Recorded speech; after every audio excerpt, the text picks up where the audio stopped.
जो मनुष्य भगवान महादेव के लिंग स्वरूपों की कथा श्रवण करते हैं, ये मनुष्य अपने जीवन के दुखों में से मुक्त रहता है। और भगवान स्वयं शिव एक ऐसे देवता हैं जीवन के सभी दुखों में से मुक्त कर सकते हैं। इसलिए विश्व के सभी देवी देवताओं का आराधन करते करते विशेष प्रकार से भगवान महादेव का आराधन करना चाहिए। और भगवान महर्षि वेदव्यास जी ने शिव महापुराण अंतर्गत कहा है, कोई आदि, कोई अनादि, कोई पहली, कोई प्रथम पूजा है तो भगवान महादेव के निराकार लिंग स्वरूप की पूजा है। पूरा लिंग पुराण है स्कंद पुराण में, और सभी पुराणों में भगवान महादेव के निराकार लिंग स्वरूप की पूजा की प्रधानता दी है। और हमारे भारत देश के अंदर हम गौरव करते हैं, एक भी गांव, एक भी शहर, एक भी नगर, एक भी महानगर नहीं है कि जहां भगवान महादेव का शिवालय नहीं है। हर गांव में शिवालय है, और जिस गांव में शिवालय नहीं, इस गांव में कभी पैर भी रखना नहीं चाहिए। इस गांव के प्रति कभी दृष्टि भी नहीं करनी चाहिए। इस गांव का पानी पीने की बात तो दूर की रही, भोजन करने के लिए कभी सोच भी नहीं सकते। इसलिए हमारे गुजरात और भारत में विशेषता है कि सभी गांवों में भगवान महादेव विराजते हैं। कोई गांव ऐसा नहीं जहां शिव जी का शिवालय नहीं। और भारत देश का कोई तीर्थ ऐसा नहीं जिस तीर्थ में भगवान शिव नहीं है। भारत देश का कोई सरोवर ऐसा नहीं कि सरोवर के आसपास कहीं शिव जी न हो। और भारत की कोई सरिता भी ऐसी नहीं है जिन सरिता के तट पर भगवान महादेव नहीं है। सागर के तट पर, सरिता के तट पर, सरोवर के तट पर, प्रवाह पहाड़ों के ऊपर, पहाड़ों की गुफाओं में, पहाड़ों की कंदरा में, नगर नगर में, महानगर में, सभी स्थान पर भगवान महादेव के शिवलिंग रहते हैं। इसलिए स्वयं ब्रह्मा जी ने नारद जी को कहा था, नारद कितने भगवान महादेव के शिवलिंग है, संख्या न विद्यते। अभी तक किसी देवताओं ने भी गिनती नहीं की और मैंने भी कभी गिनती नहीं की। अगणित संख्या में भगवान महादेव के लिंग स्वरूप विराजते हैं। जो आदि पूजा, जो मूल पूजा, जो महापूजा, जो श्रेष्ठ पूजा, सर्वोपरि पूजा है। शिवलिंग पूजा की प्रधानता है। मूर्ति पूजा गौण है, लिंग पूजा प्रधान है। कोई भी देवी देवताओं की मूर्ति आप बनाकर उसका पूजन करो तो एक देवता की पूजा है। आपने कोई देवता की प्रतिमा निर्माण कर ली और प्रतिमा की पूजा कर रहे हैं तो उसकी एक की पूजा है। लेकिन शिवलिंग एक की पूजा नहीं। आलयम सर्वदेवानाम तस्मालिंगम उच्यते। विश्व में जितने देवी देवता, तीर्थ, नक्षत्र, ग्रह जितने हैं सब की पूजा इस शिवलिंग के अंदर है। क्यों? इसीलिए शिवलिंग इस समग्र भूमंडल का प्रतीक है। शिवलिंग ये आकाश का प्रतीक है।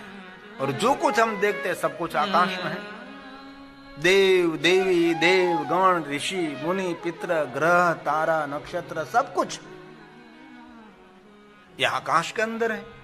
और कोई भी व्यक्ति को पूछो तो आकाश सबको एक लिंगाकार ही लगता है। कोई दुनिया में आकाश लंबा चौड़ा कभी लगता ही नहीं। आकाश का आकार एक ही है जिनको हम शिवलिंग आकार कहते हैं। इसीलिए आकाश के प्रतीक स्वरूप हम भगवान महादेव के लिंग स्वरूप का पूजन करते हैं। और हमारे लिए आकाश को धारण करने वाले पृथ्वी हैं। इसलिए पृथ्वी के प्रतीक स्वरूप हम पीठ पूजा करते हैं। ये मेरी आदि परंपरा है। विश्व के सभी देवी देवताओं ने भगवान महादेव के निराकार लिंग स्वरूप का पूजन किया है। इसलिए आप और हम हमारा सबका मंगल करना चाहते हैं तो लिंग पूजा ये प्रधान है। भारत देश के अंदर हजारों साल, करोड़ों साल, युग प्राचीन भगवान महादेव के लिंग स्वरूप हैं। ऐसे तो बहुत सारे भगवान महादेव के लिंगों का स्वरूप भारत देश के अंदर है। गांव गांव में भगवान महादेव विराजते हैं। और ज्योतिर्लिंग 12 नहीं, ज्योतिर्लिंग 100 करोड़ ज्योतिर्लिंगों की महिमा है। और 12 ज्योतिर्लिंग को प्रधान मानते हैं हम। और बहुत सारे भाइयों बहनों ने जीवन में 12 ज्योतिर्लिंग की यात्रा भी की होगी। 12 ज्योतिर्लिंग में पूरा भारत आ जाता है। कोई मनुष्य हमें कहे कि मैं 12 ज्योतिर्लिंग यात्रा करूं, इसमें भारत दर्शन है। एक 12 ज्योतिर्लिंग की यात्रा कर लीजिए और भारत देश के 4 धाम की यात्रा कर लीजिए और हिमालय के 4 धाम की यात्रा कर लीजिए, हो गया भारत दर्शन। हमारे यहाँ का युवक है, पढ़ा लिखा है, वो मुझे कह रहा था मैं भारत दर्शन के लिए आ रहा हूं। तो मैंने उसको पूछा भारत दर्शन के लिए आप पहले कहां जाएंगे? तो कि गोवा। मैं जो गोवा भारत दर्शन नहीं है भाई, भारत दर्शन करना है तो 12 ज्योतिर्लिंग की यात्रा करनी पड़ेगी। भारत देश का दर्शन करना है तो भारत देश की 4 धाम की यात्रा करनी पड़ेगी। भारत देश की दर्शन करना है तो हिमालय पहाड़ के 4 धाम की यात्रा करनी पड़ेगी, तब भारत दर्शन मिलता है। गोवा में कोई भारत दर्शन नहीं है, लेकिन बहुत लोगों को पता नहीं है कि भारत दर्शन क्या है। पिकनिक पर आप विदेशों में जा सकते हैं, लेकिन कोई देश में पिकनिक करने के लिए जा सकते, लेकिन यात्रा करनी है तो आपको भारत देश ही आना पड़ेगा। भारत देश में कोई पिकनिक मनाने के लिए नहीं आता, भारत देश के अंदर सभी लोग यात्रा करने के लिए आते हैं। यात्रा क्यों करते? क्योंकि हमारी अंतिम यात्रा मंगलमय हो जाए, इसलिए हमारी सनातनी परंपरा में यात्रा की प्रधानता है। और बहुत लोगों को हमने देखा है कमाने में, धन एकत्र करने में, बच्चों को बड़ा करने में, सीमेंट कंक्रीट के मकान बनाने में, समाज के अंदर सफलता हासिल करने के लिए पूरा जीवन उसका पूर्ण हो जाता है। जीवन की एक भी यात्रा नहीं करता, एक यात्रा करता है, अंतिम यात्रा, वो तो करनी ही पड़ती है। इसलिए हमारी अंतिम यात्रा को मंगलमय बनाने के लिए मनुष्य मात्र को कभी कभी समय निकाल कर छोटी छोटी यात्रा करें। यात्रा हमारे जीवन को उत्साह भर देती है, यात्रा हमारे जीवन को सकारात्मक ऊर्जा देती है, यात्रा पुण्य देती है। इसलिए हमारे भारत देश के अंदर यात्रा की प्रधानता है। इसलिए बहुत सारे शिव भक्त 12 ज्योतिर्लिंग की यात्रा करते हैं। बहुत सारे कृष्ण भक्त गोकुल मथुरा वृंदावन की यात्रा करते हैं, लेकिन गोकुल मथुरा वृंदावन की यात्रा का फल यमुना तटे भूतेश्वरम भूतनाथ महादेव देते हैं। महादेव की जो यात्रा की, महादेव का पूजन अर्चन दर्शन नहीं किया तो सभी यात्रा सभी पूजन दर्शन अधूरा रहता है, क्योंकि शिव मनुष्य जाति का मूल है। इसलिए हो सके तो नित्य 12 ज्योतिर्लिंग को याद करना चाहिए। 12 ज्योतिर्लिंग को याद क्यों करते? क्योंकि 12 ज्योतिर्लिंग को याद करने से एक हृदय में ज्ञान की ज्योति प्रज्वलित रहती है। और ऐसा नहीं कि सुबह में एक बार ही करें, कभी भी 12 ज्योतिर्लिंग को याद करते रहें। प्रातःकाल जरूर 12 ज्योतिर्लिंग को याद करें और संध्या समय को याद करें। कभी भी 12 ज्योतिर्लिंग के स्तोत्र बोल सकते हैं। भले हमने 12 ज्योतिर्लिंग की यात्रा तो नहीं की, लेकिन कम से कम 12 ज्योतिर्लिंग के नाम कंठस्थ तो होना चाहिए। ऐसे बहुत सारे शिव भक्त नित्य 12 ज्योतिर्लिंग का पाठ कर। और कभी महादेव की पूजा के लिए अलग अलग मंत्र स्तोत्र आपके पास नहीं है तो 12 ज्योतिर्लिंग स्तोत्र बोलकर शिव जी को जल चढ़ा सकते हैं, महादेव को बिल्वपत्र चढ़ा सकते हैं, महादेव को पुष्प चढ़ा सकते हैं, भगवान शिव जी का श्रृंगार कर सकते हैं।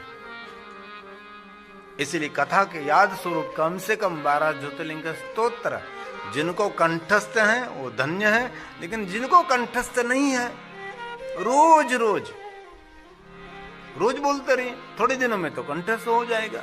अरे सुनते सुनते भी आप श्रवण करते करते कंठस्थ कर सकते हैं। तो आइए, पवित्र श्रावण मास चल रहा है और महादेव की कथा भी है, हम सब साथ में गाएंगे, साथ में बोलेंगे। जिनको कंठस्थ हैं और साथ में सुंदर मंगल ध्वनि के साथ मेरे साथ बोलेंगे। और जिनको 12 ज्योतिर्लिंग कंठस्थ नहीं है उसको घबराना नहीं है, उसको लिप मोमेंट करनी, खोटू खोटू ओठ फफड़ावाना છે, જેથી કરીને મને તસલ્લી થાય કે અમને 12 જ્યોતિર્લિંગના નામ કંઠસ્થ છે। કારણ કે આપણે તો ગુજરાતી ઇમિગ્રેશનમાં પકડાતા નહીં કે કથામાં થોડા પકડાય। ઇમિગ્રેશનમાંથી જો હેમખેમ ગુજરાતી બહાર નીકળી જતો હોય તો પછી કથામાં તો માણસ સહેલાથી નીકળી શકે ને। तो आइए भाव से और आदर के साथ। सौराष्ट्रे सोमनाथं च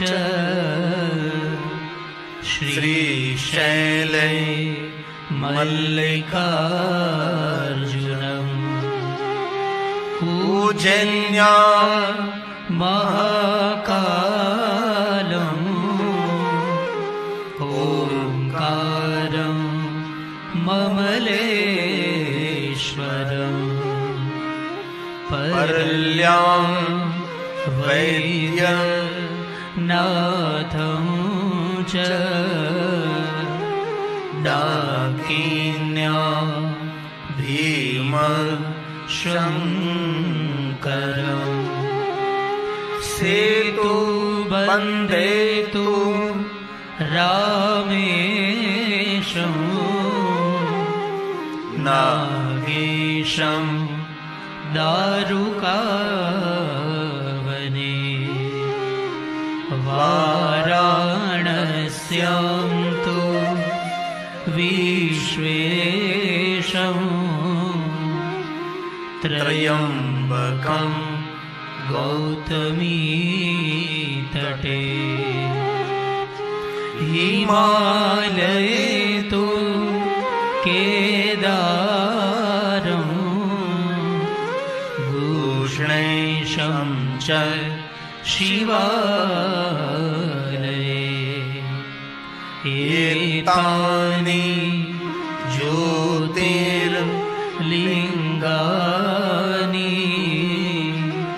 सायं प्रातः पठे नरः सप्तजन्म कृतं पापं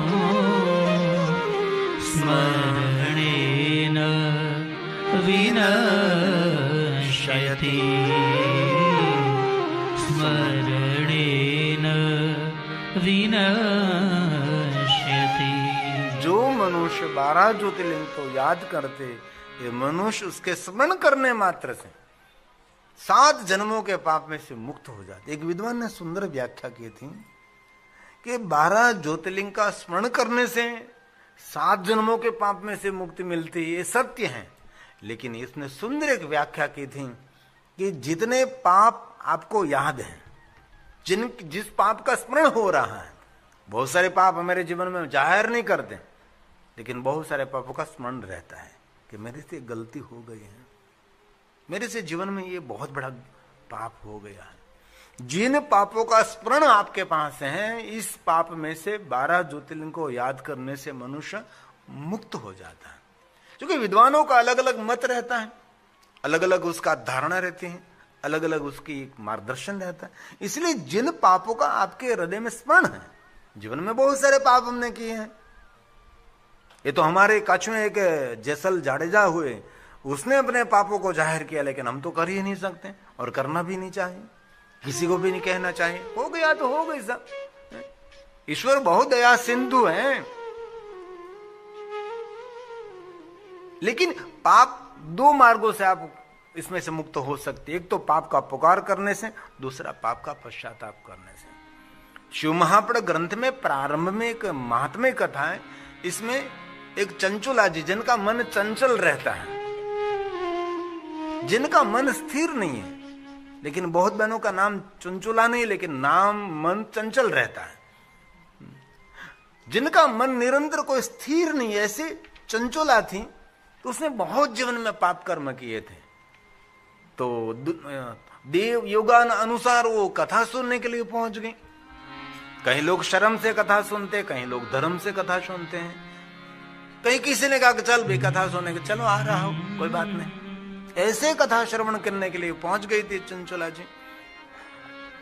तो जिस दिन कथा सुनने के लिए आई, इसी समय देव यज्ञ ब्राह्मण पाप और पुण्य की महिमा गा रहा था कि पुण्य करने से, सत्कर्म करने, सत्कार्य करने से, सद्विचार करने से, सदपंथ पर चलने से जीवन में कितने कितने सुख मिलते हैं। बाद में उसने पाप का वर्णन किया कि किस प्रकार के पाप करने से क्या दंड मिलता है। शिव महापुराण ग्रंथ में पूरा विस्तृत वर्णन है, सभी पापों के दंड का वर्णन है, किस प्रकार के पाप करने से उसका प्रायश्चित कैसे कर सकते, उसका भी वर्णन है। तो उसने सुन लिया और कथा सुनते सुनते चंचुला जी जाग गई। नींद में थे नहीं, जीवन में से जागना। नींद में से तो रोज जागते हैं हम, इसलिए जीवन में वो जाग गई, उठ गई। अरे ये सभी तो बहुत भयानक पाप है, मैंने तो मेरे जीवन में बहुत गलती कर दी, अब मैं क्या करूंगी। कथा ने विराम ले लिया, लेकिन कथा पूर्ण करके देवयज्ञ ब्राह्मण जा रहे थे, मार्ग में खड़ी रही, हाथ जोड़कर प्रणाम करके बोली, हे ब्राह्मण देवता, आपने जो कथा में पापों का वर्णन किया, ऐसे पाप मेरे लिए एकदम सामान्य पाप है, लेकिन आपने जो शब्दों की मर्यादा नहीं छोड़ी, ऐसे भयंकर पाप मैंने किए हैं, तो आपने कहा कि पाप का तो दंड भोगना पड़ता है, तो आपको ऐसा मुझे कोई मार्गदर्शन कर सकते हैं कि जो मैंने जीवन में बड़े बड़े पाप किए, पाप का प्रायश्चित कैसे कर सकूं मैं? अरे चंचुला जी देवज्ञ ब्राह्मण के सामने उसके पापों का वर्णन करने लगी।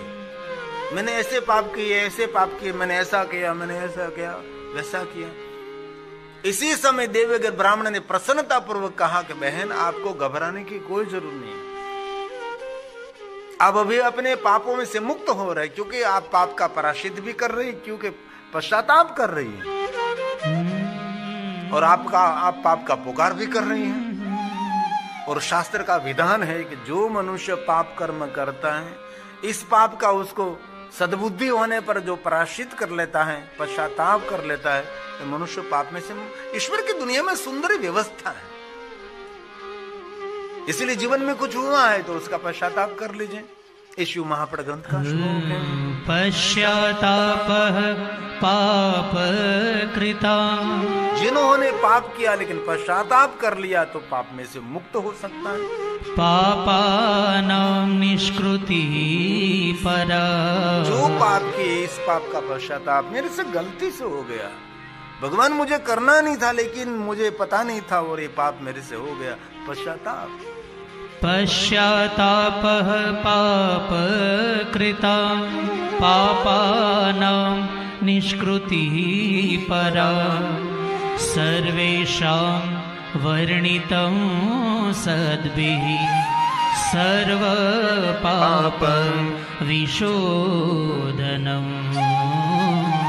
सर्व पाप विशोधनम्। इसलिए प्रसन्नता पूर्वक देवज्ञ ब्राह्मण ने कह दिया कि बहन जी आप आपके पाप में से मुक्त हो रही हैं, और हाथ जोड़कर कहा कि हे देवज्ञ ब्राह्मण मुझे कुछ मार्गदर्शन करिए। और मार्ग में जाते जाते देवज्ञ ब्राह्मण ने चंचुला जी को सुंदर मार्गदर्शन किया कि बहन आपसे कुछ और तो नहीं हो सकता, लेकिन आप भगवान महादेव की भक्ति करें। और बहुत, आज भी मैंने एक इंटरव्यू दिया तो इसमें इस बहन ने मुझे यही पूछा कि शिव भक्तों के लिए एक छोटा सा मार्गदर्शन कैसे कर सकते हैं। मैंने कहा छोटा सा मार्गदर्शन ऐसा ही मैं कर सकता हूँ कि बस भाल में भस्म का त्रिपुंड करें, रुद्राक्ष को धारण करें और पंचाक्षर मंत्र का जाप करें। जो विष्णु भगवान ने नारद जी को भक्ति का मार्गदर्शन दिया वही मैं आपको दे रहा हूँ। और यहाँ भी देवज्ञ ब्राह्मण ने चंचुला जी को यही मार्गदर्शन दिया कि बहन जी आपकी अभी आयु हो गई है, आप बहुत बड़ी उम्र हो गई आपकी, इसलिए आपके पास आपसे कुछ हो तो नहीं सकता। छोटी उम्र में का आपने कुछ निर्णय लिया होगा तो बहुत कुछ कर सकते आप। और कल भी मैंने कहा था किशोर अवस्था में, युवावस्था में कोई पाप किया है तो प्रायश्चित करने के लिए हमारे पास समय है, लेकिन बड़ी उम्र होने के बाद कुछ पाप कर्म हो गए तो प्रायश्चित करने के लिए हमारे पास समय नहीं है। इसलिए बड़ी उम्र होने के बाद बहुत सावधानी रखनी चाहिए, क्योंकि कभी भी जीवन का दीप बुझ सकता है, किसी को पता नहीं जीवन का रहस्य। उनका नाम है मृत्यु। मृत्यु एक नए जीवन की शुरुआत है, इसलिए मृत्यु से कभी घबराना नहीं है। मृत्यु के भय में से कौन मुक्त हो सकता है? जो महादेव की साधना करता है, महादेव की उपासना करते। शिव जी सभी प्रकारों के भय हर लेते, ये शिव की साधना की महिमा है। और देवज्ञ ब्राह्मण ने चंचुला जी को भगवान शिव जी की भक्ति का मार्गदर्शन किया, और चंचुला जी महादेव के परम भक्त बने, और भक्ति के फलस्वरूप पार्वती की सखी बनी, और शिवलोक में उसका वास हुआ। शिव भक्ति की कितनी महिमा रही होगी। इसलिए विद्वानों का मत है जो अपने जीवन में जिन पापों का स्मरण है, जिन पाप आपको याद है, ये सभी पाप 12 ज्योतिर्लिंग को याद करने मात्र से इस पाप में से मुक्त हो जाता है। लेकिन कोई मनुष्य को 7 जन्म के पाप याद नहीं रहते।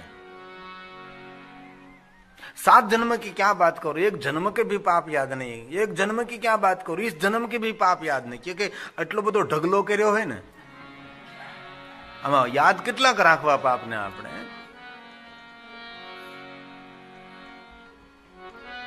और एक दूसरी बात भी शिव महापड़ अंतर्गत है, प्रातः काल शिव दृष्टवान शिव पाप विनश्यते। जो कोई मनुष्य प्रातःकाल भगवान महादेव का स्मरण करते, प्रातःकाल महादेव को याद करते, प्रातःकाल शिव जी का दर्शन करते, वो मनुष्य भी रात्रि के पाप में से मुक्त रहता है। आजन्म कृतम मध्याह्न है, पूरे जन्म का पाप मध्याह्न भगवान शिव जी का ध्यान करने से, भगवान शिव जी को याद करने से, उसका स्मरण करने से, उसके दर्शन करने से पूरे जन्म का पाप। और सायाने सत जन्माने, संध्या समय किसी ने महादेव का दर्शन कर लिया, शिव जी का स्मरण किया, महादेव को याद किया, महादेव का ध्यान किया, तो मनुष्य 7 जन्मों के पाप में से मुक्त हो जाता है संध्या समय शिव जी के दर्शन करने से। इसलिए बहुत सारे शिव भक्तों को मैंने देखा तीनों समय महादेव के दर्शन में रत रहते हैं। शिवालय में नहीं, लेकिन घर में शिव रहता है, कोई मूर्ति स्वरूप में महादेव रहता है, कोई चित्र स्वरूप में महादेव रहते हैं, और कहीं जगह पर लिंग स्वरूप में भगवान शिव रहते हैं। निरंतर भगवान शिव के दर्शन करते हैं। और कहीं नहीं रहते तो हमारे लिंग पुराण में कहा एक आत्मा लिंग, आपकी आत्मा वो साक्षात भगवान महादेव का लिंग स्वरूप है। अपने जीवन पर कभी भरोसा नहीं रखना चाहिए। जीवन पर कोई भरोसा की कोई व्यक्ति नहीं रख सकता, कभी भी कुछ भी जीवन में हो सकता है। इसलिए हर पल जीवन की सावधानी आवश्यक है, सतर्क रहना जरूरी है, जागरूक रहना जरूरी है। रात में आप नींद कर ली और सुबह में आंख खोली, भगवान को आभार व्यक्त करें, भगवान आपने मुझे आज एक नया दिन दिया है, आपने मुझे जगाया है। बहुत लोग रात को सो गए, सुबह में जागे ही नहीं। तो भगवान को कहना चाहिए, भगवान कितना तू दयालु है, इतनी सुंदर मैंने नींद कर ली और आज सुबह में आपने मुझे जगाया है, एक नया दिन जीने के लिए आपने दिया है। भगवान मुझे प्रेरित करना, आज के दिन में शुभ शुभ कर्म करूं, किसी के लिए अच्छी बात करूं, किसी के लिए अच्छा बोलूं, अच्छा सत्कार्य करूं, कुछ मैं जप तप अनुष्ठान करूं, ऐसी मुझे भगवान महादेव जी प्रेरणा प्रदान करना। मेरे से किसी की बुरी बात ना हो जाए, किसी का बुरा ना हो जाए, किसी के लिए बुरी बात मैं बोलूं नहीं, ऐसी भगवान मुझे प्रेरित करना। ये साधु पुरुषों की जीवन प्रणाली है, सामान्य मनुष्य की ऐसी जीवन प्रणाली नहीं है। जागरूक पुरुष है, जो संत पुरुष है, जो सज्जन पुरुष है, जो विद्वान पुरुष है, ज्ञानी पुरुष है, उसकी जीवन शैली की बात है। इसलिए ये श्लोक शिव महापड़ ग्रंथ का है, भगवान महर्षि वेदव्यास जी का प्रसाद है। प्रातः काल शिवं दृष्ट्वा निशि पाप विनश्यति, आजन्म कृतं मध्याह्ने, पूरे जन्म का पाप सायाह्ने सतानि च, मेरु काञ्चन दतानं गवां कोटि शतानि च, पंचकोटि तुरंगगणा, तत्फलं शिवदर्शनम्, तत्फलं शिवदर्शनम्। इसी समय फल देने वाला देवता है, क्योंकि भगवान शिव जी की विशेषता ये है कि भगवान शिव जी का पूजन करो, अर्चन करो, दर्शन करो, उसको याद करो, तो भगवान शिव जी फल देने में विलंब नहीं करते। ये महादेव की विशेषता है।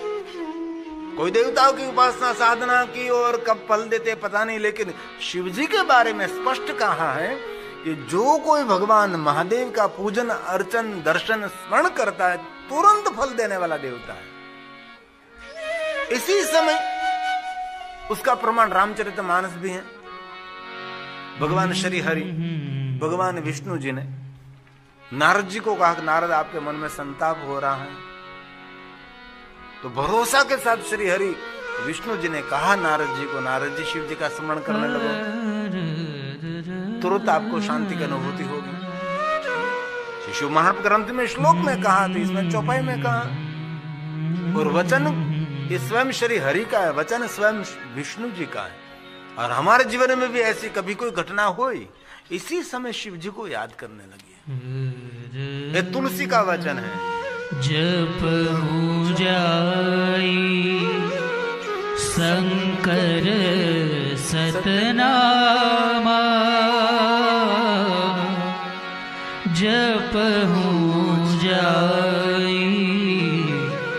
शंकर सतनामा होय हृदय तुरत विश्रामा होय हृदय तुरत विश्रामा। हमारे जो जीवन में कर्म करते हैं हमारे संकल्प का ही बीज है। कुछ भी जीवन में आपने कर्म किया, ये इससे पहले आपने संकल्प किया है। हर कर्म बीज संकल्प है। संकल्प करने से कर्म बनता है। इसलिए श्रेष्ठ बीज लगाने से श्रेष्ठ वृक्ष आते हैं और श्रेष्ठ वृक्ष को श्रेष्ठ फल भी आते हैं। इसलिए संकल्प हमारा कितना श्रेष्ठ है, इन पर हमारे जीवन का आधार रहता है। जो संकल्प किया वही आपके कर्मों का बीज रहता है। श्रेष्ठ संकल्प किया तो फल भी श्रेष्ठ रहेगा। इसलिए कर्मों की प्रधानता होनी चाहिए। हम कैसे कर्म कर रहे हैं? हम चारों तरफ से कर्म करते हैं। कोई पैर से कर्म करते हैं, कोई हाथ से कर्म करते हैं, कोई कान से कर्म करते हैं, कोई आंखों से कर्म करते हैं। और ज्यादा से ज्यादा पाप आंख और जीभ करती है। आत्मा की खिड़की का नाम है आंख। जिनकी आंख पावन, जिनकी आंख पवित्र, उनकी आत्मा भी पवित्र रहती है। इसीलिए आत्मा की खिड़की आंख, आत्मा का द्वार कहां है? वही आंख। और एक बात मैं बहुत हृदय के साथ कह सकता हूं, शिव की विशेषता यह है कि शिव जी सभी कर्मों से मुक्त कर सकता है।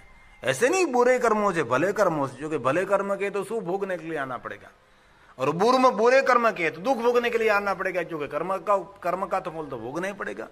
इसलिए सभी कर्मों से मुक्त होने के बाद आप नित्य भगवान महादेव के लोक में रह सकते हैं। इसलिए कर्मों की शून्यता होनी चाहिए। हम कभी हाथ से पाप करते हैं, कभी पैर से पाप करते हैं, कभी कान से पाप करते हैं, कभी जीभ से पाप करते हैं, कभी आंख से पाप करते हैं। इसीलिए तो हम रोज प्रार्थना करते हैं, भगवान चरण से किया हुआ पाप, कर्ण से किया हुआ पाप, आंखों से किया हुआ पाप, सभी पापों में से भगवान हमको क्षमा कर दीजिए। जो मेरी क्षमा प्रार्थना है, भगवान को हम विनंती करते हैं। भगवान, हम बहुत चारों दिशा में से पाप करते हैं। धरती पर चलते हैं तो कितने जीव जंतु की हत्या हो जाती है। कभी हाथ से पाप हो जाता है, कभी आंख से पाप हो जाता है, कभी जीभ से पाप हो जाता है, और किसी की निंदा सुन ले तो कान से पाप हो जाता है। इसलिए एक क्षमा प्रार्थना है जो हम रोज बोलते हैं। कर चरण कृतं वा, चरण से किए हुए पाप, कितनी सीधी बात है। ये सोते समय रोज बोलना चाहिए। निंदा करने से पहले बिस्तर में गए और बिस्तर में बैठकर भगवान के आगे क्षमा मांगनी चाहिए। ऐसे स्तोत्र मंत्र कुछ भी ना आपको कंठस्थ होते, ऐसे ही आपकी भाषा में, जो आपकी मातृभाषा है, इस मातृभाषा में भगवान की क्षमा मांगे। भगवान मुझे क्षमा कर दीजिए, तो नींद भी अच्छी आएगी आपको। भगवान की शरणागति जीवन में आनंद प्रदान करती है। इसलिए रोज बोलना चाहिए। कर चरण कृतं वा, कायजं कर्मजं वा, श्रवण नयन वा, मानसं वा परादम्, विहितं वा सर्वमेतत्क्षमस्वं। जय जय करुणाब्धे श्रीमहादेव शम्भो। जय जय करुणाब्धे श्रीमहादेव शम्भो। और कारण करुणा करने वाला भगवान स्वयं शिव है। इसलिए शिव भक्ति जीवन में एक अंग होना चाहिए। शिव भक्ति हमारा श्वास होना चाहिए। शिव भक्ति हमारा व्यवहार होना चाहिए। शिव भक्ति हमारा विचार भी होना चाहिए। हमारा स्वयं का जीवन ही शिव भक्ति होना चाहिए। तो ऐसे कैसे करेंगे? तो कि हमारा जीवन का हर कार्य इसमें कल्याण का भाव होना चाहिए, वही शिव पूजा है। शिव शब्द का अर्थ है कल्याण, हर कार्य में कल्याण का भाव। आप व्यापार करते, उद्योग करते, व्यवसाय करते हैं, कुछ भी करते, कुछ भी कार्य करते हैं, इसमें कल्याण का भरपूर भाव, उसको कहते हैं शिव पूजा, उसको कहते हैं शिव साधना, उसको कहते हैं शिव उपासना। शिव शब्द का अर्थ कल्याण है। इसलिए विशेष प्रकार से पवित्र श्रावण मास में भगवान महादेव की उपासना करें, भगवान महादेव की साधना करें। जीवन का कोई भरोसा नहीं, जीवन का कोई ठिकाना नहीं है। ये मनुष्य देह मिला। हमारे पास एक धुन है, हमने बहुत सुंदर बनाया, सिंध भैरवी।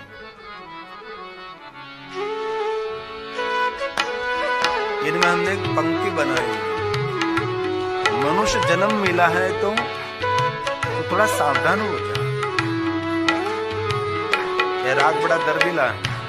नमः शिवाय, नमः शिवाय, नमः शिवाय, नमः शिवाय, नमः शिवाय, नमः शिवाय, नमः शिवाय, नमः शिवाय, नमः शिवाय, नमः शिवाय, नमः शिवाय, नमः शिवाय, नमः शिवाय, नमः शिवाय, नमः शिवाय, नमः शिवाय, नमः शिवाय, नमः शिवाय, नमः शिवाय, नमः शिवाय। बोलिए साथ में। नमः शिवाय, नमः शिवाय, नमः शिवाय, नमः शिवाय। हे महादेव, हे महादेव, हे महादेव।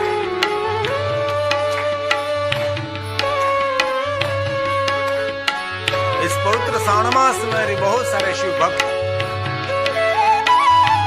नियमित काम महादेव की कथा का श्रवण करते हैं। कथा सुनने के बाद रात में सोते हैं, क्योंकि यहाँ कथा पूर्ण होते तब भारत देश के अंदर रात को 12 बज जाते हैं। जो हम आरती करते हैं तब भारत देश के अंदर रात की 12 बज जाती है। इसीलिए कथा श्रवण करने के बाद अपनी नींद करते हैं। ऐसे बहुत सारे शिव भक्त हैं। मानुष जन्म मिला है वो कितना अनमोल है, मानुष जन्म मिला है वो कितना अनमोल है, फिर नहीं मिलेगा तू मिट्टी में न रोल रे, फिर नहीं मिलेगा तू मिट्टी में न रोल रे। नमः शिवाय, नमः शिवाय, नमः शिवाय, नमः शिवाय, नमः शिवाय, नमः शिवाय, नमः शिवाय, नमः शिवाय।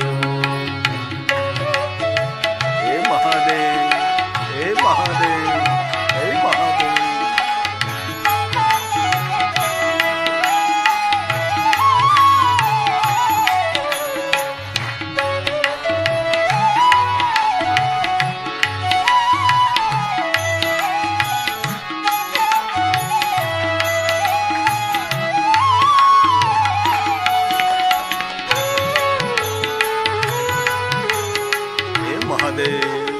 हे महादेव, हे महादेव।